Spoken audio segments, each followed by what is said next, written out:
if you are successful and you are offered an admission, yay, then you can then proceed to apply for, once you have like your offer of admission, you can then proceed to apply for visa.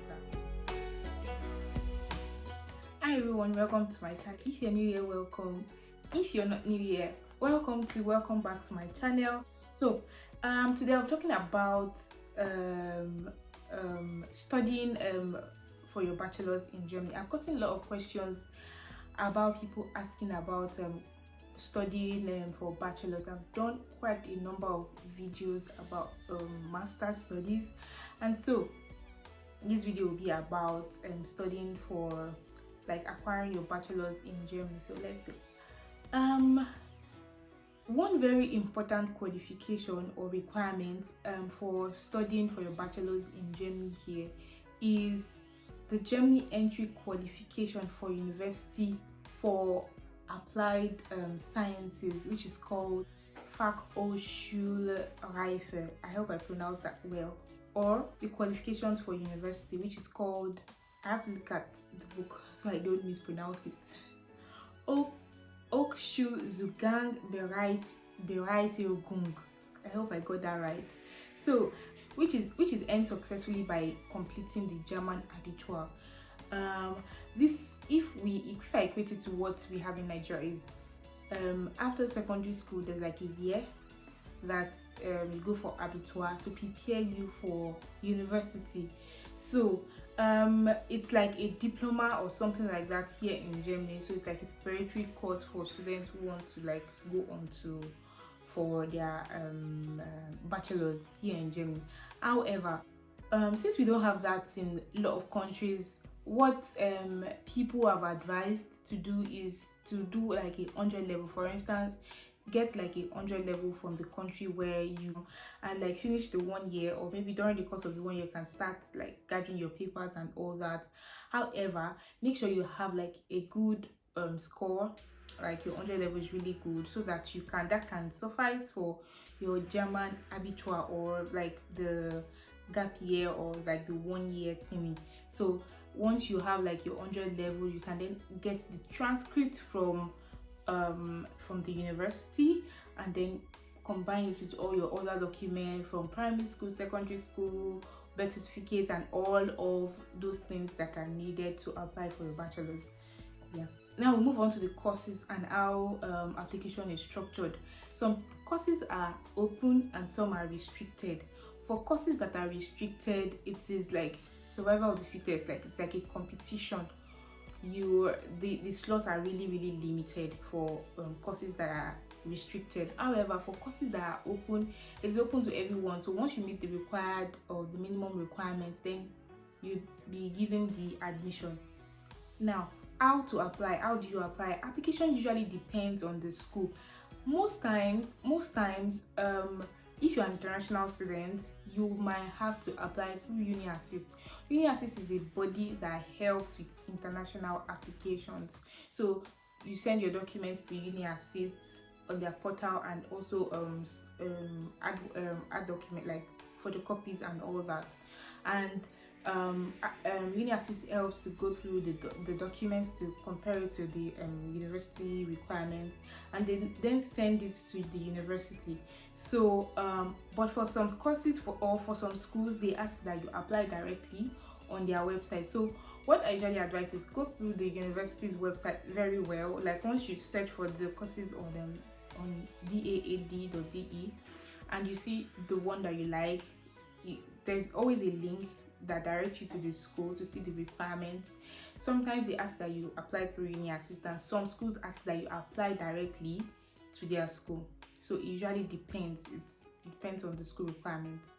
Now, another very important thing is language proficiency. Unlike for master's degree, where there are a lot of courses now that are taught in English, it's the other way for bachelor's, because the majority of people that are studying for bachelor's here are indigenous. So there's usually a 50-50 chance that most courses that are taught in German, and then maybe a part in English. So you either need to prove language proficiency in German, and or English. So for some courses it's strictly in German. So most of the so the language proficiency you need is B1 to B2 level, which can be gotten depending on how you intensify your reading.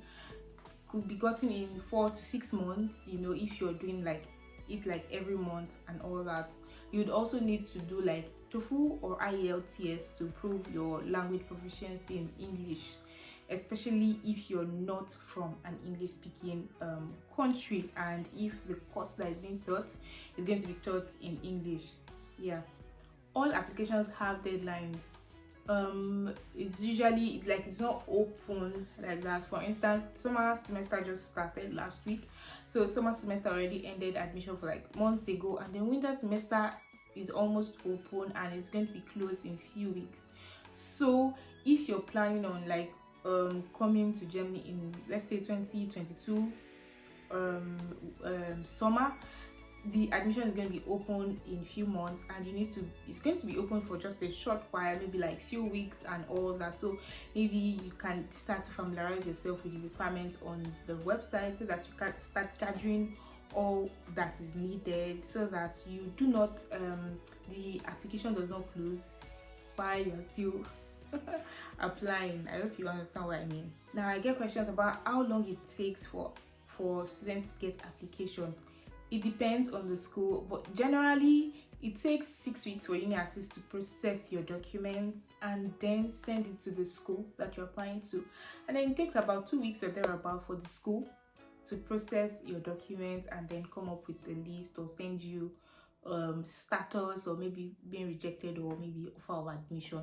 So that is if the course is open. However, if the course is restricted, UniAssist takes 6 weeks to process the documents, and then they send it to the school, because that's like you then get to a pool where it is then selected, where it is then maybe like a lottery is done. I don't know how they pick students for what's it called, restricted courses.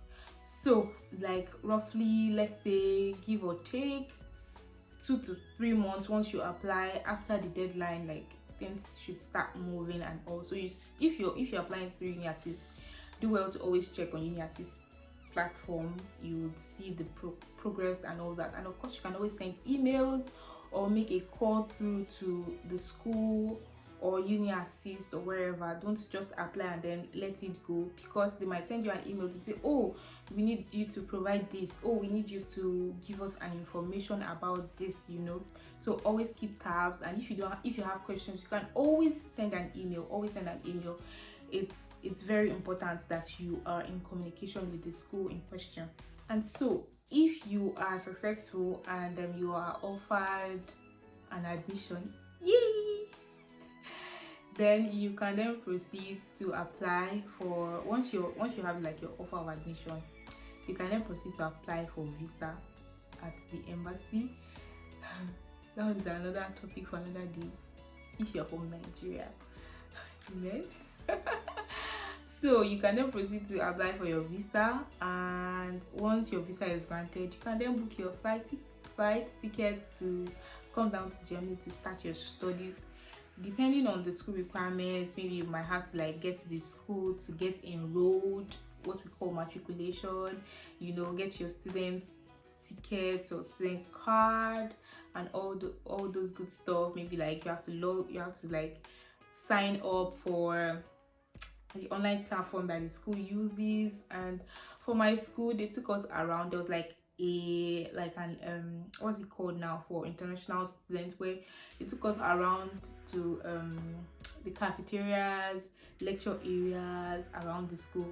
It's the way school in Germany here is, it's not like my school, or sorry, my country, where like the school is in like a fenced area. It's not like that. Like you might pass that place 100 times and not know that there is a school there.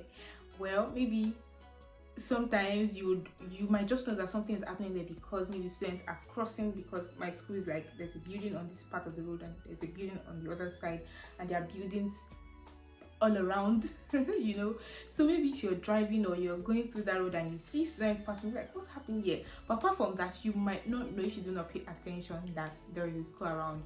So like there are buildings around, like maybe this is for chemistry, this is for mathematics. It's not like it's in the middle of the town, and the buildings are like all over. So maybe there will be like an organization of international students to show you, oh, this is that, and all that. Like it's really interesting. I'm really remembering how my own went, and yeah, it was really interesting. Like, and also there was a bus tour that was organized for us where they took us all around Berlin. Even though I've been in Berlin for a year before then, and the places that we went to, I've never even been there before. So they were describing and telling us, oh, this is that, and this is this, and this is that, you know. So yeah, and at the end of the day, there was like they dropped us in front of a club to go and get down, even though I didn't go to the club, but yeah. So once everything is done, you then come here, you then come and open your German bank account, where you link your Fintiba, your blocked account to, and then you start receiving like the money you put in your blocked account. You start receiving it every month. You start lectures, and you live happily ever after, or you study happily ever after. So I hope you'll be able to get one or two things. Please, my DM is open, my the comment section is open, emails open, everything is open for you in case you have any questions. One or two, I'll try as much as possible, and we are striving to bring you the best of services. All right, thank you so much for watching. Please remember to subscribe and give this video a thumbs up, share with people, drop a comment. Please now drop comment, don't be stingy with your comments, please. So I'll see you on my next one. Bye.